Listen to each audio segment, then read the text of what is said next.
बिस्मिल्लाहिर्रहमानिर्रहीम। अस्सलाम वालेकुम। किचन विद मेरू में हाजिर हूँ एक और नई मज़ेदार सी रेसिपी के साथ। आज मैं लाई हूँ दही फुल्की की बहुत ही स्पेशल रेसिपी। आज दही फुल्की को कुछ अलग तरीके से बनाऊंगी और कुछ टिप्स भी शेयर करूंगी जिससे फुल्की बर्फ़ी की तरह नरम बनेगी। अक्सर लोगों को शिकायत होती है कि भल्ले हमारे अंदर से बहुत ज़्यादा सख्त रह जाते हैं। आज मैं तमाम चीज़ें इस वीडियो में शेयर करूंगी। आइए रेसिपी शुरू करते हैं। सबसे पहले दही फुल्की के लिए हमें एक मसाला तैयार करना है और ये मसाला पेस्ट की शक्ल में होगा और इससे ही दही फुल्की का जो जायका है बहुत ही मुनफरिद बनेगा और बहुत ही लजीज ये दही फुल्की तैयार होती है। आइए इसे पहले रेडी करते हैं और इसके लिए देखते हैं किन किन चीज़ों की ज़रूरत है। 4 से 5 अदद हमें गोल साबुत लाल मिर्च चाहिए और 4 से 5 अदद ही हमें लहसुन के जवे चाहिए।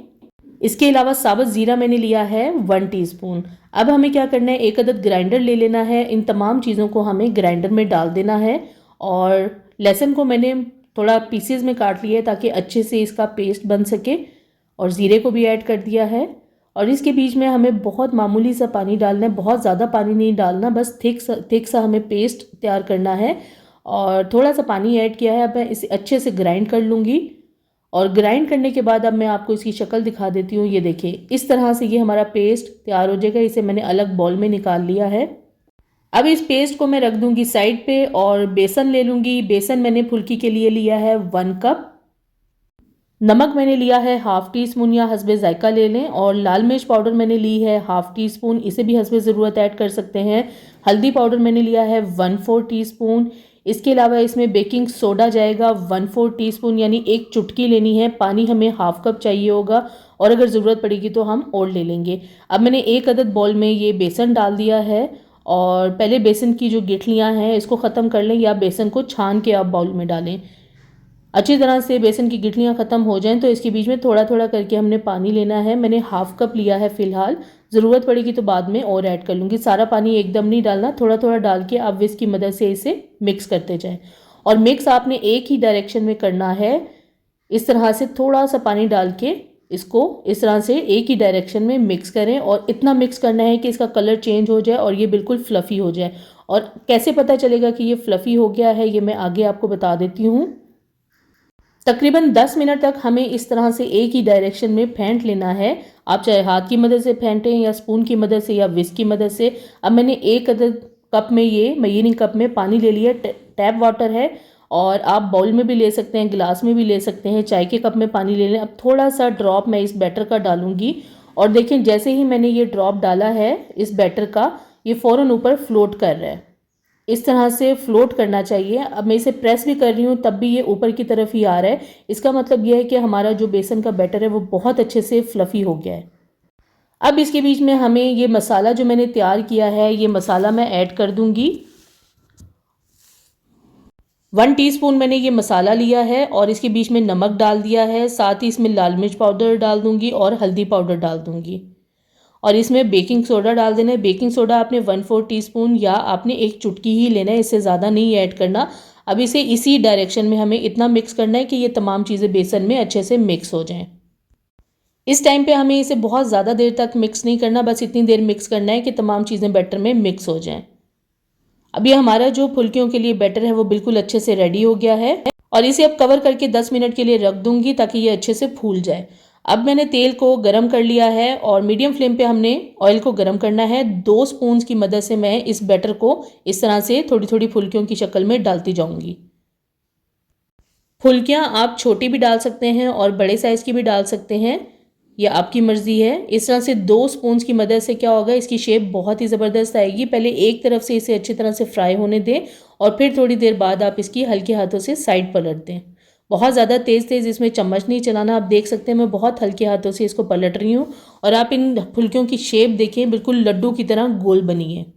फुल्कियाँ या बड़े तभी अच्छे बनते हैं जब बेसन बहुत अच्छी तरह से फ्लफ़ी होगा और इसे कैसे फ्लफ़ी बनाना है ये मैं आपको बता चुकी हूँ। अब इनको बहुत अच्छी तरह से फ्राई कर लेना है और बहुत ज़्यादा इनको डार्क ब्राउन नहीं करना, हल्का सा गोल्डन कलर आने तक फ्राई करना है। इसके बाद इनको हमें प्लेट में निकाल के रख देना है और इस टाइम पे एक ख़ास बात का ख्याल रखना है कि आपने फ़ौरन इसे पानी में नहीं डालना है। थोड़ी देर आप इसे रूम टेम्परेचर पे आने दें, उसके बाद आप इसे पानी में डालें। तेल से निकालने के बाद जब फ़ौरन इन्हें पानी में डाला जाता है भल्लों को या फुल्कियों को, तो इनके अंदर एक गिठली बन जाती है जिससे भल्ले बहुत ज़्यादा सख्त सख्त बनते हैं पानी में डालने के बावजूद भी और दही में डालने के बावजूद भी। अब ये देखिए रूम टेम्परेचर पे आ गई और इनको प्रेस कर रही हूँ तो फ़ौरन ये अपनी वापस शेप में आ जाती हैं क्योंकि बेसन बहुत अच्छे से फ्लफ़ी था। अब इसे मैं पानी में डाल दूँगी तमाम फुल्कियों को, और इसके ऊपर हमें फुल्कियों को अंदर डिप करने के लिए इसके ऊपर आप कोई प्लेट रख दें या कोई ऐसी चीज़ रख दें जिससे आप आसानी से प्रेस कर सकें। और इसके ऊपर अब मैंने थोड़ा सा वेट रख दिया है ताकि ये फुल्कियाँ जो हैं वो पानी के अंदर ही डिप रहें।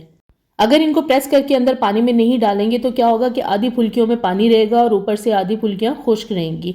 अब ये देखिए फुल्कियाँ बराबर से सारा पानी एब्जॉर्ब कर चुकी हैं और देखिए कितना ज़बरदस्त लग रहा है, बहुत अच्छे से इन्होंने पानी को एब्जॉर्ब कर लिया है। अब हमें क्या करना है, दही ले लेनी है। दही मैंने ली है 1+1/2 कप, और जो हमारा पेस्ट बना हुआ था जो बचा लिया था वो तमाम पेस्ट हमने इस दही में डाल देना है। और नमक हस्बे ज़रूरत ऐड करें, मैंने वाइट नमक डाला है और साथ ही इसमें मैं ब्लैक सॉल्ट भी डाल रही हूँ यानी काला नमक। थोड़ा सा मैंने काला नमक लिया है 1/2 टीस्पून, और 1/2 टीस्पून ही मैंने सॉल्ट लिया है वाइट, जो रेगुलर सॉल्ट हम इस्तेमाल करते हैं। अच्छी तरह से इसको हमने मिक्स कर लेना है ताकि इसके अंदर की जो लम्स है वो ख़त्म हो जाए। देखिए कितना स्मूथ हो गया है दही। अब इसके बीच में हमें पानी ऐड करना है, ये मैंने लिया है 1+1/2 कप, और ज़्यादा पानी इसलिए डाल रही हूँ कि हमें जो दही है वो बहुत ज़्यादा पतली चाहिए, बिल्कुल पानी की तरह पतली नहीं होनी चाहिए, क्योंकि हम जब इसमें भल्ले डालेंगे तो दही खुद ब खुद ही गाढ़ी होती जाएगी। दही की कंसिस्टेंसी आपको मैंने दिखा दी है, और अब हमें क्या करना है, भल्लों को अच्छी तरह से पानी निचोड़ कर इस दही के अंदर डालते जाना है।